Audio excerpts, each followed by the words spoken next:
Well, welcome, Jamie, and thank you for coming back to the GSB. I'm thrilled to be back to the second best business school Okay. in America. Well, it's an honor to be here with you. You've been here from View from the Top many times. You may have set the record, I think. So it's great to have this opportunity to have you back as part of our Business, Government, and Society initiative, which really gives us a chance to talk a bit more in depth about changes and challenges in the banking industry, the role of government oversight and regulation, the risk and opportunities you see ahead for the economy and sort of the geopolitical framework as a whole. So here we are, we're 38 days in to a new administration. Much of what we're hearing about is cutbacks on government oversight and regulation.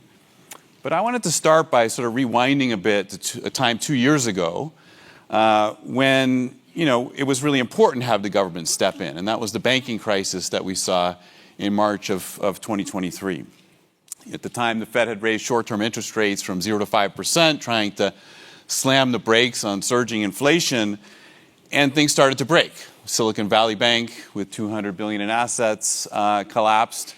It was quite a scene here in Town Square at the GSB, with students rushing to try and move their money from their startups to other banks in the moment.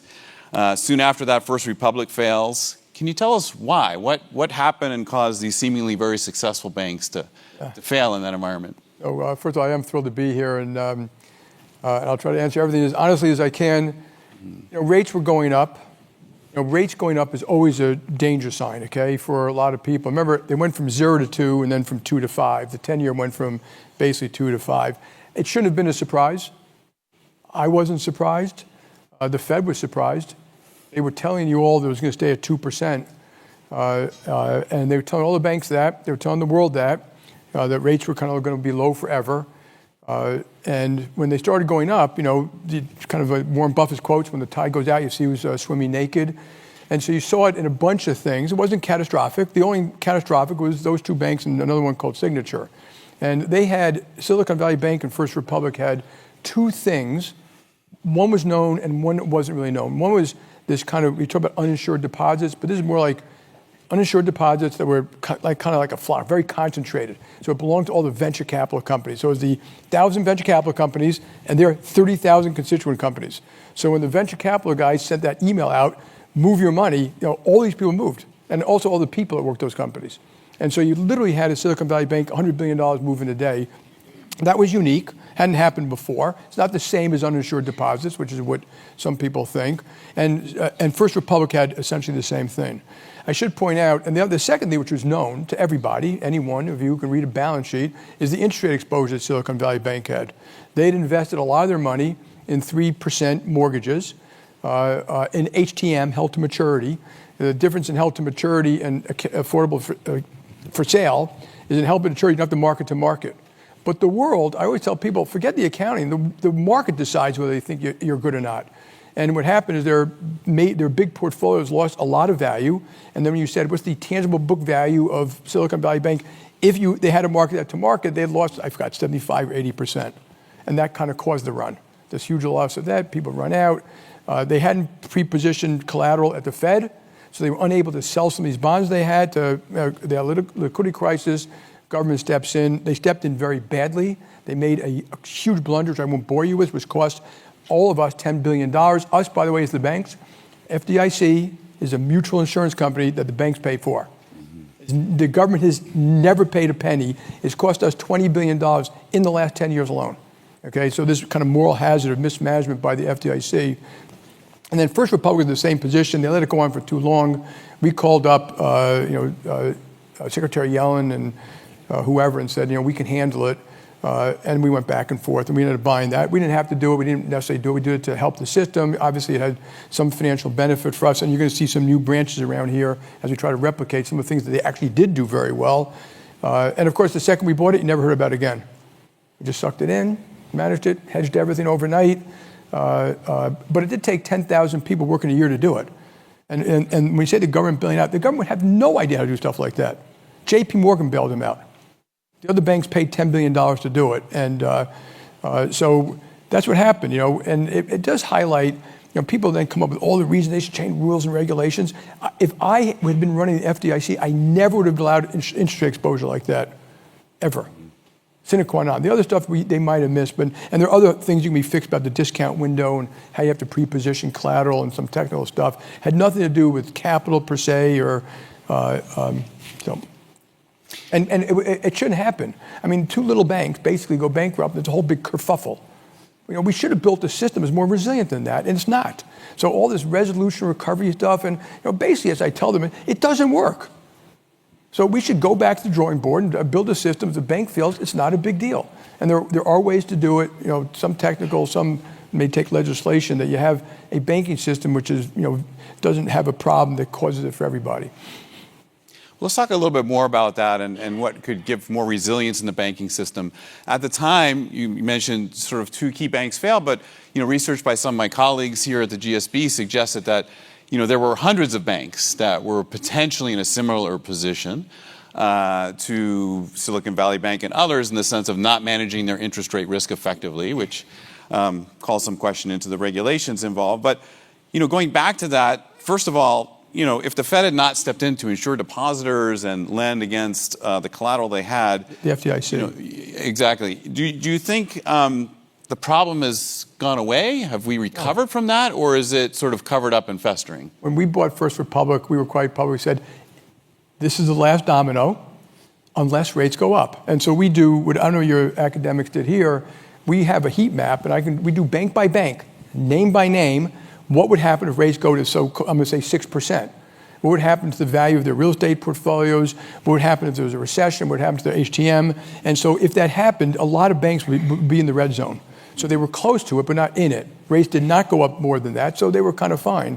But I still say if rates go up, and you have a recession, some will be in the red less. Some have been more responsible by raising capital, raising liquidity, being a little more careful, putting up reserves for commercial real estate. But if rates go to 6%, hey, folks, a lot of stuff is in the red zone. And there's most people don't believe it's possible. It is possible. I'm prepared for 8%.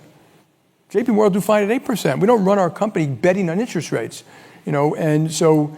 But that if you had higher rates and higher credit spreads, certain private equity, certain private credit, there may be some insurance companies, there might be a bunch of banks, there are probably some things we don't even know about today that kind of comes out of the woodwork at that time. So that's what could cause a thing, which is think of stagflation, recession, which most people don't even put it on their radar scope. And another very important point, the Fed's the CCAR test that people do is one test.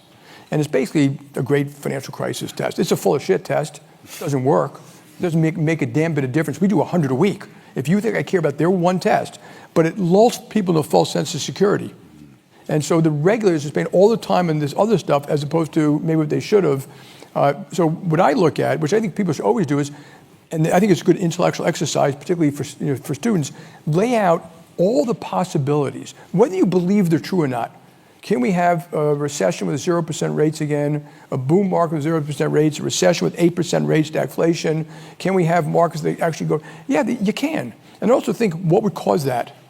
Because it makes you think a little bit harder about what are the factors, the future factors out there, not the past factors, which people focus on, but the future factors that could really affect this stuff. And that's called basic risk management. Mm-hmm. There are a lot of different what ifs, and how can you handle it? And basically, when you're a business, you want to be able to handle that regardless.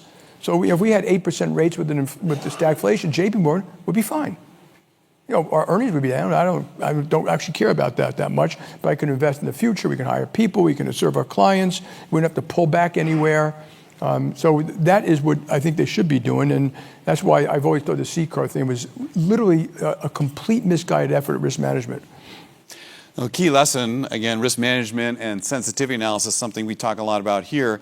I want to go back to sort of improving resilience. You mentioned that there are changes that could be made that could increase resilience.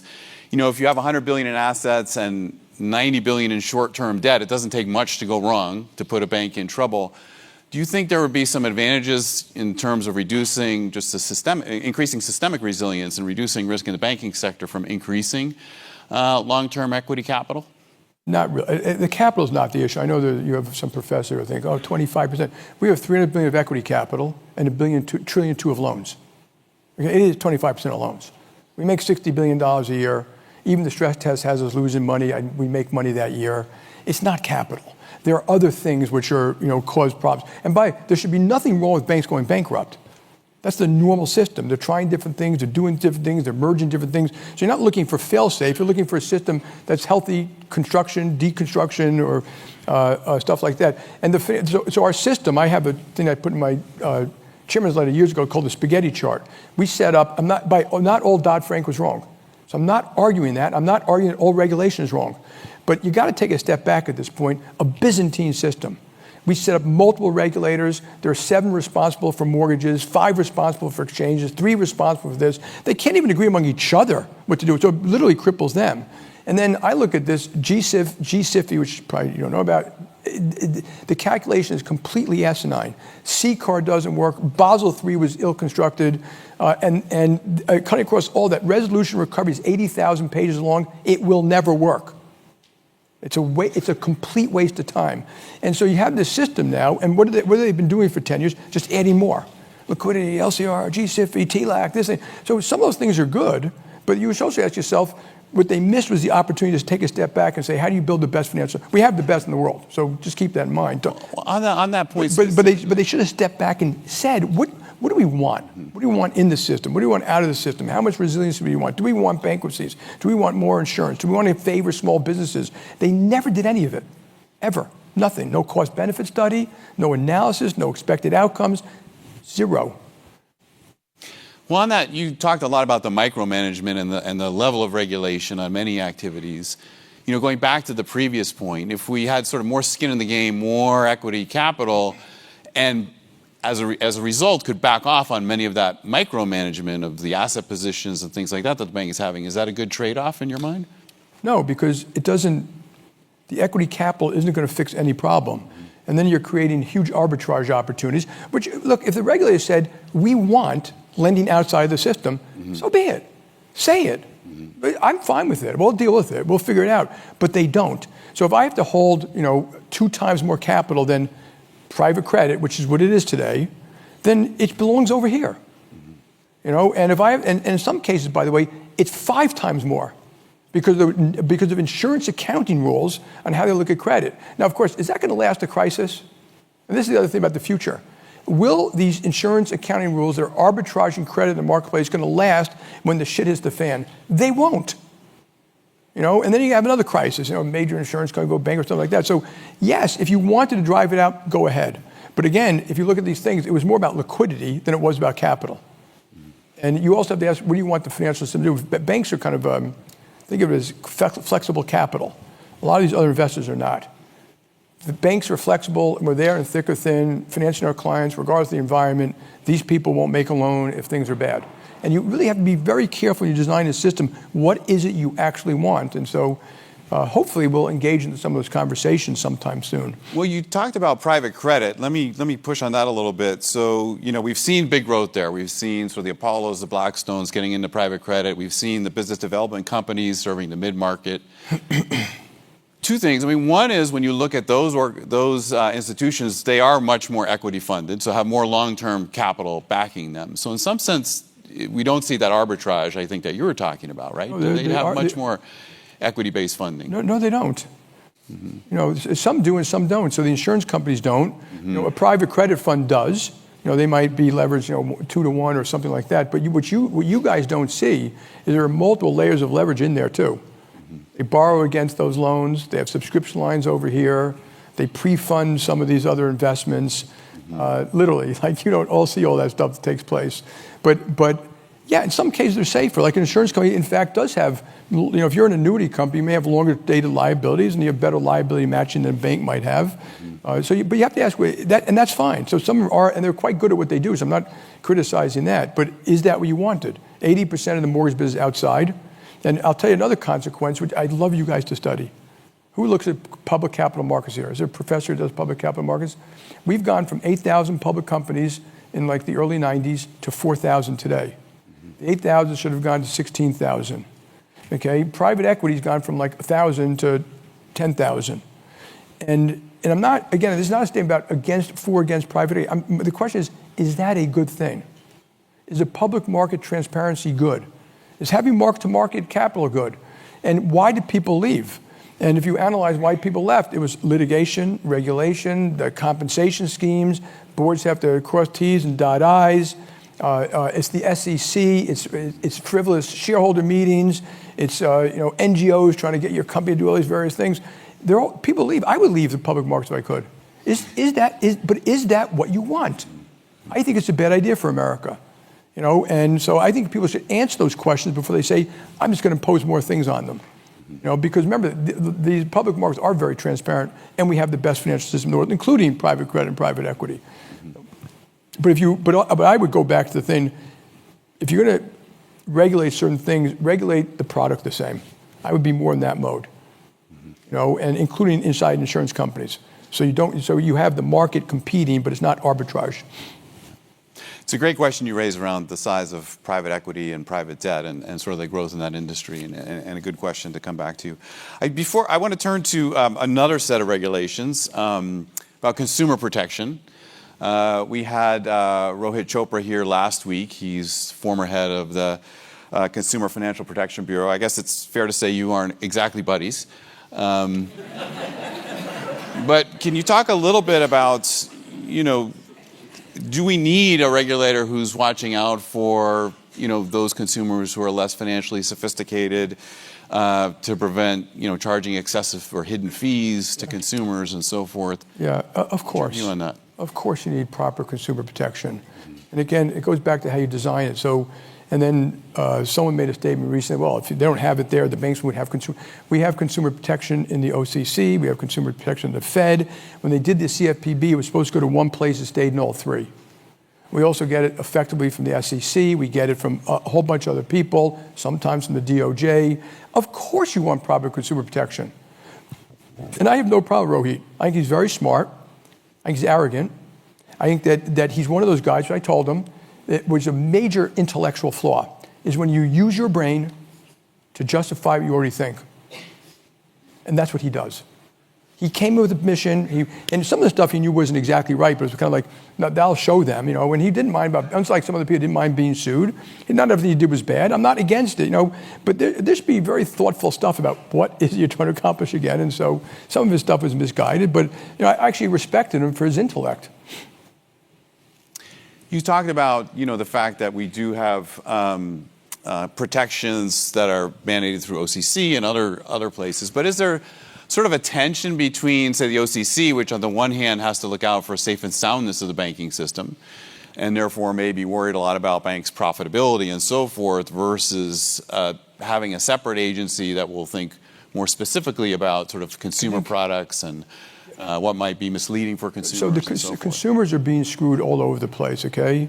Mm-hmm. But it's not from the banks generally. And I just, there's payday lenders, there are cash pawn shops, there are all these various things. The banks, the fees are up front and stuff like that.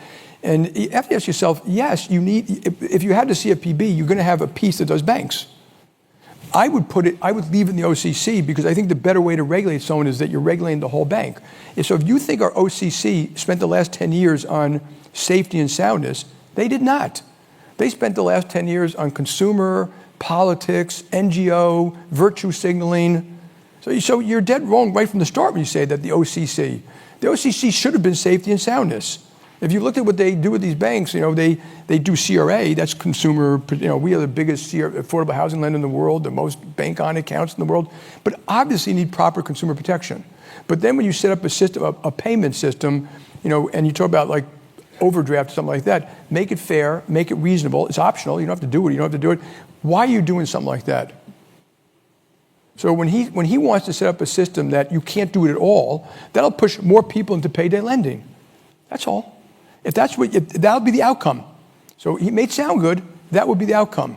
When they changed the Durbin stuff, I'm not opposed to some of it, 5 million people got unbanked. That was the outcome. And our government does this without regard to outcomes. They do it because it's ideology. And the real world isn't that way. And people should really analyze these things, say, what do we want? How do we want it? How can we incent good behavior? How can we get rid of bad behavior? And so you got to be a little, and there's a lot of taking place now, a lot of what I call a liability shift. The banks have to pay for this, and the banks have to pay for this. Like a third of I think 50% of the scams that we have go through social media. Scams, not fraud. This is where the person thinks they're paying a friend or something like that. And we beg social media to stop. They have no idea who these people are. They do nothing about it. And they say it's the bank's problem. And that's not the way society should run.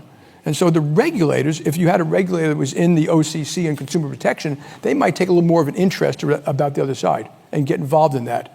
That you got to stop people from using social media to try to scam people, older people, elder people. But if you look at who's at the forefront of protecting people, JPMorgan Chase. It's not, and that's the other thing. They're constantly beating up these people who do more for elder care, more for fraud, the scam rate on some of these other non-bank payment systems is 4 or 5 times ours. You don't hear that, do you? You probably didn't hear that from He knows it. He sees the actual numbers. He doesn't report it to, and that's why I'm saying you got to be very thoughtful about how you go about some of these rules and regulations. Well, your point that some rules can have second-order effects that don't work in the right direction is a good one, and certainly one to think about as new policies get constructed.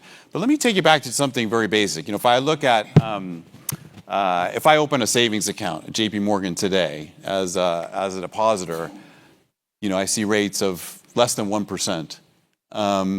If I were a big customer of JPMorgan, I could easily get market rates of over 4%. Yeah, well, is that something we should worry about and think about, and why that inefficiency? That's a legitimate thing, and there are savings accounts and checking accounts, and those are closely related. But almost anyone can go buy a CD or put money in a money market fund. Almost anyone. And then when we have a banking account, you have, and this is the other thing about how services get paid for. It costs, I'm gonna round off, $300 to give you a banking account. Inside that banking account, you get a lot of free services. Okay, you get Zelle, you get payments, you get ATMs, you get branches, you get free checking, free this, you get debit cards, debit card replacement, you can buy and sell stocks for free, you get a lot of services. And the question for that kind of account is, how does the business make money? So when you go to certain things, you actually pay by the drink. You pay for the burger, you pay for the drink, and you do other things, you pay a number, or you pay here even though the costs are there. And so part of the way the banks make the money is on deposits. Think of it, they make about 2% of deposits. And that covers the, part of that $300 of the account. So we're always adding services. And yes, I always worry about when, you're leaving money idle that you shouldn't have left there. And we may have a better product for that one day. But most people have the option. They're not stupid. They have the option. A lot of people leave money there because they use it quickly or something like that. And we also have sweep accounts you can get. Does it create an opportunity for new entrants? I'm thinking about, I know last year you said in a conference call with analysts that JPMorgan should be scared about payment fintech competitors, PayPal, Square, Stripe, things like that. We have a new Congress and administration that's probably more favorable to legislation that could unleash, stablecoin competition for payments or for services and things like that. Are you worried about that, or what do you think's coming? So, we study everything, so am I worried? No. First of all, we do have competitors who did a very good job. That's a fact. And every time you have too much of a margin, you open up the thing that someone's going to do something better. That's good. I like that. I like to give you a choice, and I have to compete. If I got to figure it out, I got to bob and weave or stuff like that. But remember, a lot of the other people, so you can go, I don't want to mention them all by name, but some of our clients, they don't do a tenth of what we do in terms of protecting you, giving you access to ATMs, access to cash, access to security, free trading, free movement, checking accounts, debit accounts, all for free, fundamentally. And sometimes you have to pay a monthly fee, and maybe we should change how we pay for that. Stable coins don't worry me. Again, a stable coin, blockchain stable coin, we have a JPMorgan coin. Okay, it's a deposit. And you can move around just like that, 24/7, and so I'm not against stable coins, but they're basically mutual funds. Mm-hmm. Who's going to ascertain there are the assets there? So Tether is the biggest one.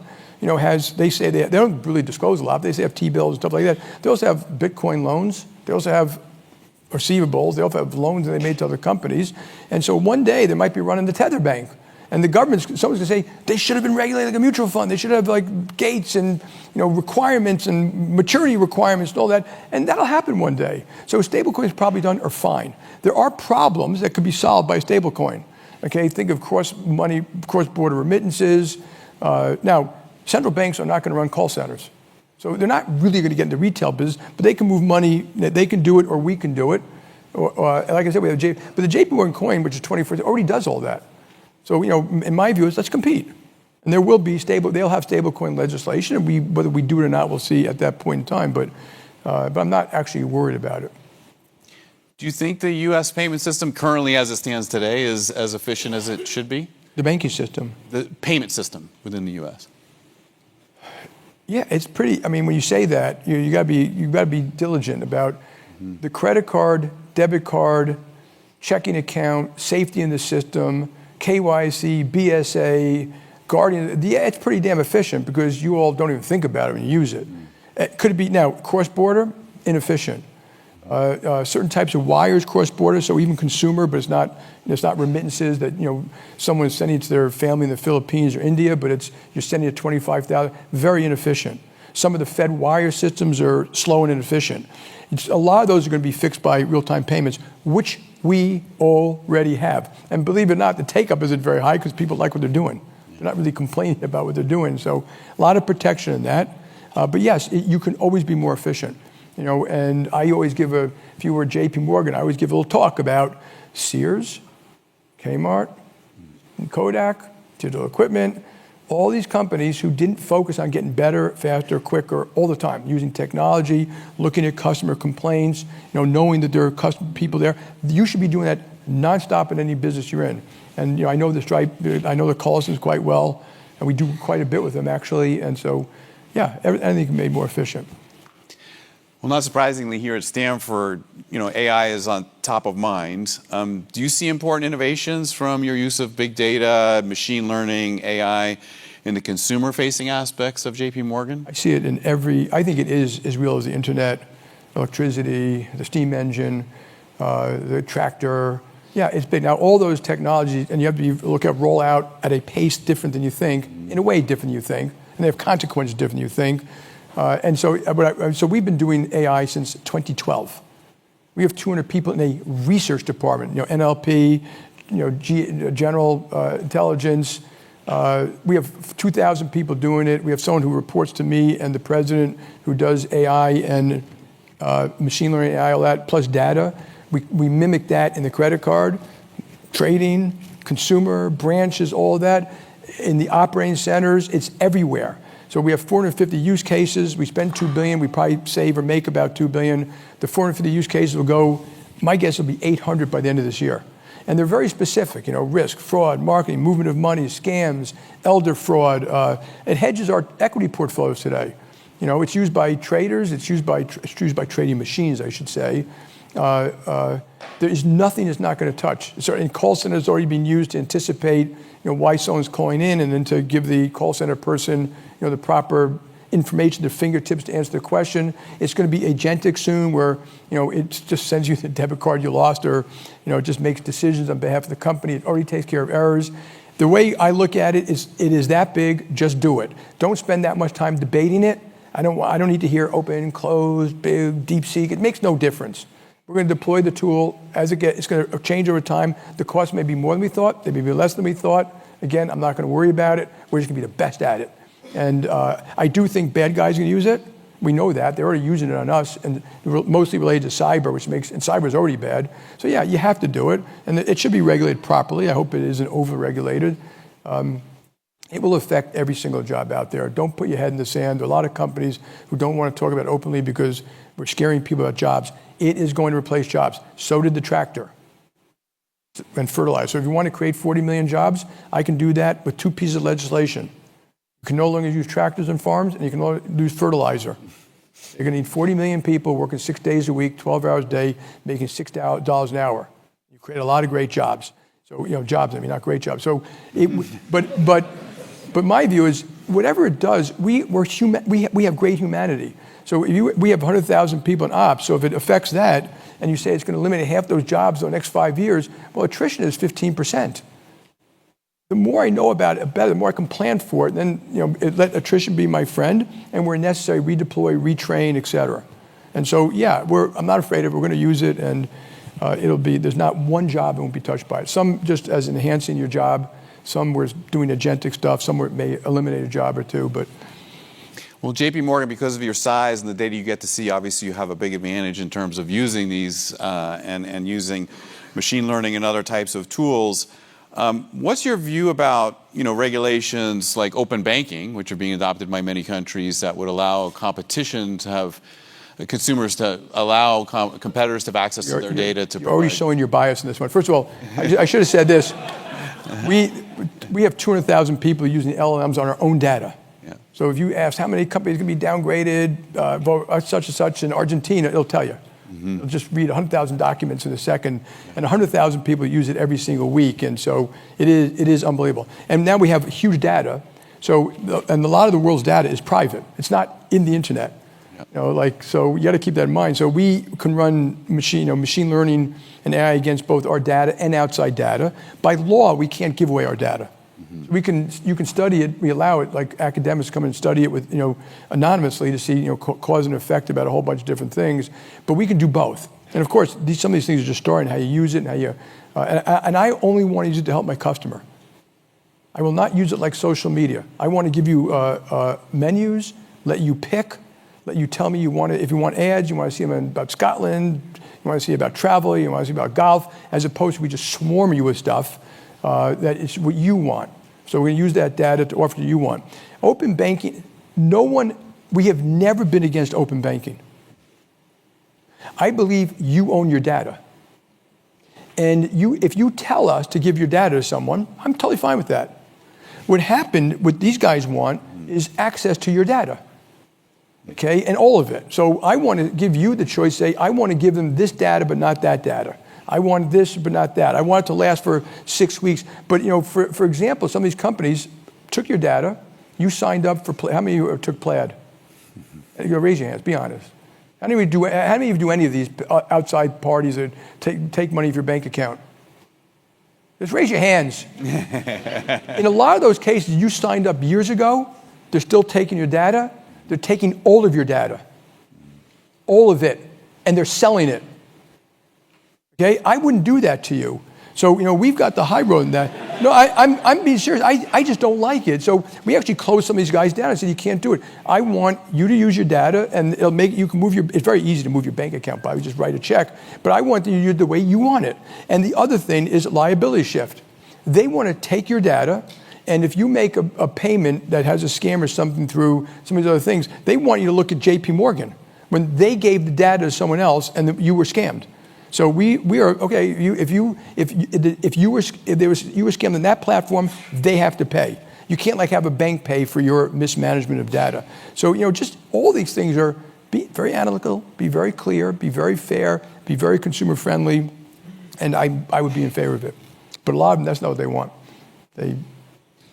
Let's broaden a little bit to the political perspective, come back to that. President Trump has spoken repeatedly about his desire for lower prices and lower interest rates. Unfortunately, these are not things you can do by executive order. Do you think things are on the right track to achieve that, or what are you concerned about? I think he's right to be very pro-growth, and because growth is not good growth is not inflationary, it's good for the people, it's good for all different income classes. And I think he's right to be for deregulations, not getting rid of regulations. Think of a lot of these a bureaucracy like you've never seen before, and you guys see it a little bit. You probably see it when you fill out your forms for Stanford, or something like that. It's unbelievable, and we've crippled our nation with it. And I mean through multiple things, and we should recognize that. Everyone wants low inflation. I mean, name a president ever who said, "Give me higher interest rates." It doesn't happen. So, and he can't control it. Yeah. He can jawbone, but he can't control it. He may get, the Fed to lower short-term rates, but he can't control 10-year rates. That's actually controlled by the world, the buyers and sellers of the world. And he could try to jawbone that. It will not work. That will actually, traders may move around to that, but that will actually be based upon supply and demand of U.S. dollars, which includes long-term duration, foreign buyers, internal buyers, investment buyers, inflation expectations, the whole shebang. And tariffs themselves, depends how you use it. If they're small, they're modest, they're used as a tool or kind of a weapon to do, in some cases, good stuff. It's very modestly inflationary. I mean, you're talking about 0.1 or 0.2%. But you hear the press, inflationary tariffs, that's blown out of proportion. Now, if you put 25% tariffs on all imports, okay, that's a lot more. That could be, in my view, quite recessionary and inflationary. On the point on interest rates, you brought up the 10-year. We have Treasury debt held by the public approaching 30 trillion. It's, forecast to grow to over 50 trillion in the next decade. Is that an issue that you see? I mean, are you confident investors can absorb that volume of treasuries without much higher interest rates? I think it's a problem staring us in the face, and we're heading towards that cliff. I just don't know where that cliff is, a month away or 10 years away. And, if you look at our projected deficits, they're so big. The $2 trillion, the 7% of GDP is the largest peacetime ever. The 100% of GDP total debt is the largest since, other than a war. The world is doing this too, but it wasn't just us. And remember, all that spending also fueled inflation and growth. And what else did it fuel? Corporate profits. And you don't hear people talk about that much, so we can't do it forever. I don't know where in that curve when it's going to go straight line to like 115, 120% in 10 years, and then it's a hockey stick, mostly from demographics and Medicare and Medicaid. Unfortunately, I think we're not going to deal with it until it gets bad. And that's a terrible way to deal with the problem. It's better if we deal with it today. So maybe they will. I mean, a lot of people talk about it, but neither, in my view, I don't see either Democrats or Republicans saying, we have to handle this. It's mostly, people want to tax less and spend more, generally. Are you and other primary And I dealers? think inflation may not go away. That's the other thing about, I always say when you look at the world, that spending is inflationary. Okay, certain types of spending are less inflation than other types. Like if you were investing in infrastructure, that may be long-term, not inflationary. But we didn't. We gave the people $10 trillion and they spent it. And we're continuing to do that. And so, but look at the future stuff we have to do. The remilitarization of the world, that's inflationary. The restructuring of trade, at a minimum, is going to be inflationary. It really has, some's happened, but some hasn't. The green economy, we've wasted a tremendous amount of money. It's inflationary. The infrastructure stuff that needs to be done, it's inflationary. Deficits, I don't see the disinflationary stuff taking place. So that may be the thing that people get surprised about. That just doesn't go away. In fact, it ticks up, and people are expecting all soft landing. It may not happen. And we're in a soft landing, but it may not continue forever. On that point, we have a lot of policy uncertainty right now with the new administration, with many things still up in the air. We would generally view that kind of uncertainty as likely to slow investment and cause, many to sort of step back and wait and see. Are you seeing signs of that from your perspective, the Business Roundtable, your corporate customers, and so forth? The last stuff that came out, the CEOs and Business Roundtable was that CEO confidence is up. Consumer confidence is going down. That doesn't happen that often. I would submit the one I believe more is the consumer one. CEOs, they're not very good at predicting the future. They're pretty good at telling you how they feel and what their order book looks like. And they don't necessarily pick inflection points. If you're trying to guess an inflection point, you better be a little more thoughtful about those things that affect the inflection point. And so, yes, remember, there's always a level of noise. I mean, always. So that's like a cosmological constant. There's some things today which are good, pro-business, deregulation. There's some things today which are bad, which is tariffs, and we don't really know. You're going to find out, by the way, because in the next couple of months, they're either going to do something or not, and you're going to be more comfortable. You hear a lot of announcements about capital spending. Some are probably going to take place. So I don't know. I say, yes, things are weakening a little bit right now. That doesn't mean they're going to not strengthen down the road. I think what will cause the most lack of confidence, in my view, if we fail to fix Ukraine, with security for Ukraine, if we fail to set the Middle East on a proper path, if we fail to get some kind of tax deal, if we fail to get, if the tariffs get really bad, if some of this international relations with China gets bad, that's the stuff that you can, I think, could push you into recession. If it doesn't get done. If it gets done, that exuberance was justified. So I want to open up to questions from the audience in a minute or two, so be prepared for that, folks. But before that, if you had to pick one big risk that sort of keeps you up at night right now, what is it that's... It's geopolitics. I mean, I look at the economy as the weather. I don't worry about the economy. When it goes up, when it goes down. I mean, I don't mean it bad. I don't really care. I think people waste so much words. What do you think? What's going to happen? And if you're trading stocks, maybe you have to do a little bit of that. But it's the geopolitics. I think we're at a crossroads, which is about the future of the free and democratic world. That, to me, is the only important thing. And that's how we handle Ukraine, Iran, Russia, China. Iran having a nuclear weapon, that'll change. That will be terrible. And America and or Israel will take severe action. Our relations with China, remember the other players in the world. They may do something to test us. Whether Russia's going to give in so quick and do something with Trump, I'm not so sure about that. They're committing sabotage in Europe. They're cutting cables under the ground. So I think that this situation is bad. American leadership is necessary, required. We have new American leadership who's doing it a different way. I wish them the best. Obviously causing consternation. Some of that consternation is not so bad. So I'm not, in favor of treating allies badly. But a little shock therapy is not bad. Europe's got to do a better job defending itself.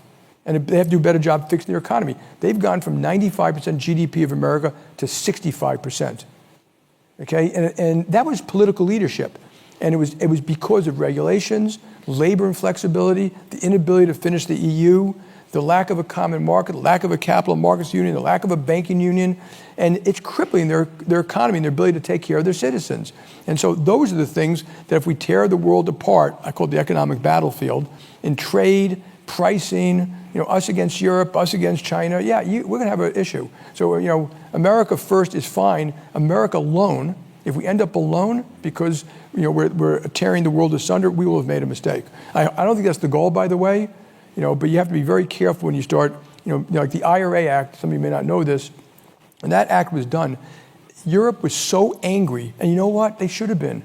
It was done without any talking to them. It was basically America first and alone, and benefits us. They can't do the same stuff to keep up. They can't afford it. And it put them in a terrible position, our allies. And maybe it's going to benefit our jobs here a little bit. So we have to be a little more thoughtful in foreign economic policy, including development finance. We're very small. China's all over, Belt and Road. We need to make sure we keep our world safe and strong. It's a great point. Let's open it up to questions from the audience. There are microphones going around. Please wait to receive a microphone before you go ahead and ask your question.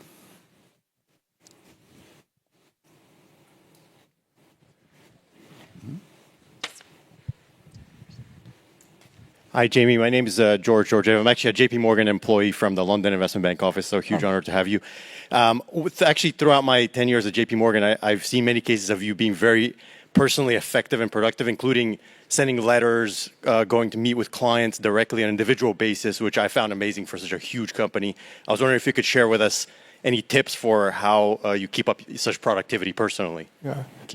Well, first I love what I do. That makes it. I take care of you should all take care of yourself, your mind, your body, your spirit, your soul, your friends, your family.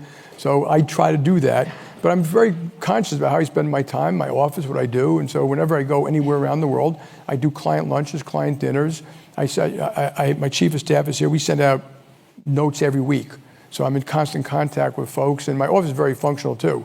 Who's coming in, why they're coming, what do they need. And half the time they don't need me. They want to know, they wanted that research report, or they want to know if they can have lunch with someone or something like that. So I think it's important. And I think it's important, whatever business you're in, that CEOs get out. When they're I'm never harried, I'm never late, I've always done my pre-reads. I'm in my meeting, I do not have my phone, I do not get my notifications on my iPad. I'm looking at you, I'm focused, I'm learning from you. But whatever business you're in, when they tell me they're too busy to go on the road, to go out, and they spend a lot of time with their board, they're making a mistake. Go to your call centers, go to your clients, sit in sales calls with your bankers and stuff like that, and you learn a lot. You learn a lot about the world, you learn a lot about your banker, you learn a lot about where we're falling short in a product or a service, because the client will tell you, Jamie, you wouldn't have won that thing, but HSBC's is better, or Stripe, integrated it better than you did, or something like that. So I think it's what you should be doing all the time. And you can structure your life that you have time to do that. And I do bus trips every year. I go to small cities, I go to small businesses, constantly learning, constantly assessing, constantly looking at the landscape, always being open to it, as opposed to what we did was right. I always tell people, my management means, I'm not interested in being right in the past. I'm interested in being right in the future. And I don't mind changing, because because a lot of the decisions we change are the ones I made. That's okay. If I give you a new job, I say, just make it better going forward. And don't pretend you don't need to protect me. Hello. Thank you so much for being here. I'm really excited to speak to you because both my sister and wife are alumni of JPMorgan and love doing first-class things in the first-class way. I've admittedly listened to the leaked audio clip that was circulating on Twitter about your strong opinions about working from home or remote work. And I think many of us, as we think about the next steps in our career and thinking about going to places that are 5 days in person or remote work, or industries like investment banking where it's always been hybrid, 5 days in the office and 2 days at home. Would love to just hear some of your thoughts or guidance or advice on how we should think about these topics. Yeah, so I've done thousands of town halls, and I answer every question honestly. The guy who asked that question said he was fired. I would never fire someone for asking a question, any question, whatever it is. I think they have the right, and if they're right about something, we'll change it. And I emote, obviously I should never curse. And I emote. I get up on stage and they say, "You what? You're going to do what?" I'm a human being. I'm like everybody else. But I was making he had said, "Why can't the manager decide?" And I was like, we tried that. And the managers, I believe in pushing power as far as down as you can. The regulators want it all centralized. I put as far to the branch manager, to the trader, with rules and constructs and stuff like that. And we tried that with this. But the fact is, they simply didn't exercise managerial skill. Everyone gave everyone everything, including people at my management table, by the way. And I eventually said, I've had it with that. And now, first of all, we have 10% of our people working home full time. We put virtual call centers in Baltimore and Detroit. We did it to see if they'd be effective. They're highly effective. They work from home. They're mostly minorities. That's why we did it. It's a home run. So I'm not against it where it works. There's 60% with full time, is the other 30%. I also completely defend your right to say, I don't want to. But I don't defend your right to tell me what JPMorgan's going to do. So you have a free market. You can do one thing, I can do another. This one, that's what's called a free market. If you work in a restaurant, you got to be in. You all may not know this, but 60% of Americans worked the whole time. Where did you get your Amazon packages from? Your beef, your meat, your vodka. Where did you get the diapers from? Where do you got UPS and FedEx and manufacturers and agriculture and hospitals and cities and schools and nurses and sanitation and firemen and military. They all worked. It's only this people in the middle who complain a lot about it.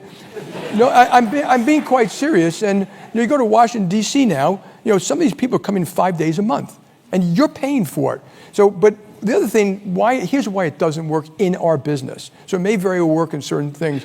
The amount for the younger people being left behind, I've known this for a while. We can prove a little bit of it, and that is cumulative. It's not like the first month you're working. It's by the second year you have less people, you're put on less assignments, you know less what's going on, you have less conversations at the water cooler or in the cafeteria, so it's leaving them behind. I won't do that. And to have the younger people coming in but not their bosses, I have a problem with that too. And then people say to me always, well, it works for me. But actually, we were on a Zoom yesterday, and people were saying it works for me. And I said, yeah, but people are reading their mail and getting their notifications. And as I was talking, there were 12 people in the room and 4 people on the screen, and all 4 people on the screen were on their phone. And people say, and you think you're focusing and learning? And then as a management tool, when we meet in the morning, we talk, we have these debates all day long. We're talking, hey, no, I checked on that you're right about that. Here's what I think we should do. All day long. Constant update, constant share of information. So I tell you, it doesn't work in our business. And for culture, you talk about culture, it's impossible to do culture that way. And so, for us, we've made a decision. And that's why I explained it to them in a lot of detail and stuff like that, with a little emoting in between and stuff like that. But and I explained DI. Like before anyone of you asked, we are going to reach out to the Black, Hispanic, gay, LGBT plus. We have jobs for disabled veterans.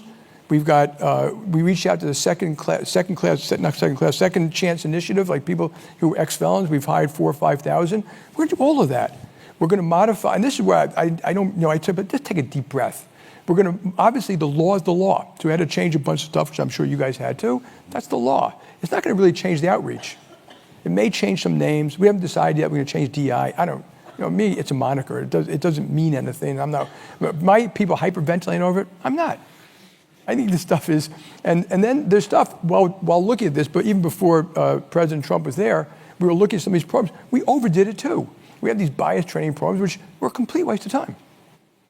I mean, literally, let's call it what it is. It has nothing to do with reaching out to the black community. It was a waste of time. Then we had departments imposing, sending you compliance things, and then we had too many small efforts we were making. So we're consolidating that, but our effort to reach out is the same. It's 95% commercial. We've got, I think, 1,500 branches in LMI neighborhoods, lower middle income neighborhoods, and we're going to do fine. And if politicians come after us, they don't. Wherever I go, we're fine with the politicians too, by the way. We have time for one more question. Thank you so much, Jamie, for the time and the conversation. It's been really great to hear from you. My name is Hollis Rhodes, and I was just wondering if you could expand on a comment that you made a little bit earlier in the conversation about how the green economy has been a great waste of money. Could you just expand on that comment? That'd be great. So climate, we have an issue with climate. So if you said to me, we should all have plans to get CO2 down, I agree with that. That's not what we did. We came up with a bunch of policies which were giving gifts to rich people, like all the friggin' Teslas you have with 7,500 gifts. That's not right. And that's not going to lower income people. It's not even really fixing the economy because a lot of the electricity in those machines comes from coal. So it's a lie to start with. But I just give you examples of the stuff we haven't done or could have done. And there's a pipeline that had been built like hundreds of miles, and the last 5 miles didn't get built, which would have brought gas into New York City.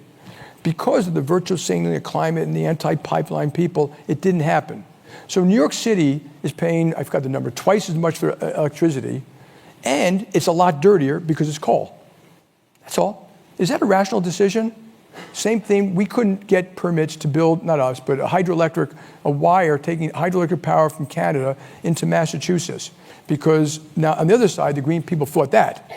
Okay? Because of that, Massachusetts is paying 3 times as much as they have to for electricity, and it's a lot dirtier because it's coal and diesel oil. That's what we did. A lot of what we do, a lot of the CO2 we reduced in America, because it's down quite a bit, half of it wasn't that we reduced CO2.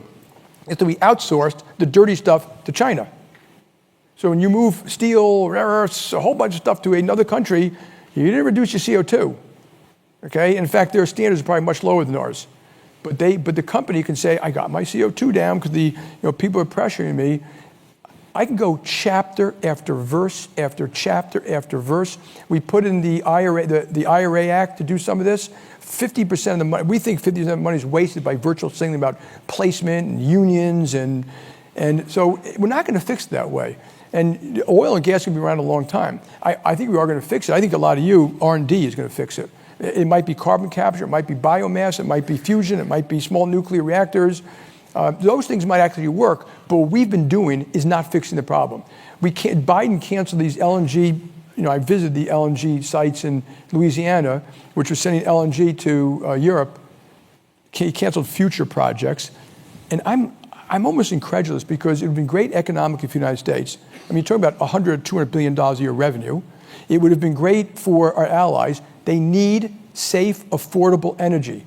If it's not affordable, Germany, Netherlands, Philippines, all turn back on their coal plants, which is dirty.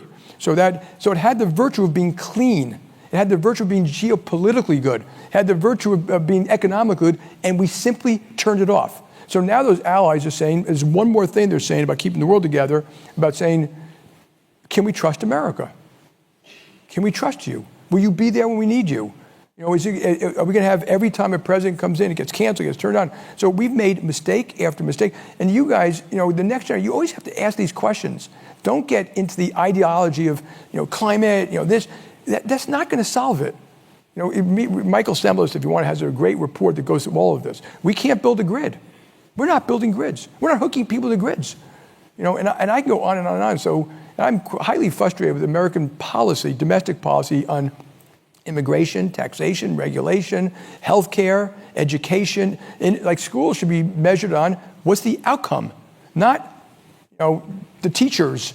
Did they get a job? You can make $65,000 a year as a 17-year-old as a teller, cyber, data. Well, every high school should be doing it. Every high school should be teaching financial education. Everyone. What's a checking account? What's a rainy day fund? Everyone should be teaching wellness, like just nutrition and wellness, and teach their parents. We don't do any of it. And if we did that, we'd have a far healthier country. And for those who want to help the lower income, all these things will help the lower income more than the higher income, all of them. And so, I hope when you get into, and I love this effort you guys are making, which you call again business, government, and society. So JPMorgan, I know there's a long answer. So we, uniquely among a lot of companies, have literally advancing cities. We're teaching cities about education and financial education and community branches, and we have people who teach the world about climate. We have deep sciences about climate, what that company could be doing. We teach countries how to manage their own balance sheets. We finance the MDIs and minority depository institutions. We advise our clients on cyber, AI, geopolitics. So JPMorgan plays this huge role with government, and we're going to send you a bunch of stuff that we do. So as you build it out, you see that, and that's not true, by the way, for a lot of companies like down the street here. They could care less about that crap.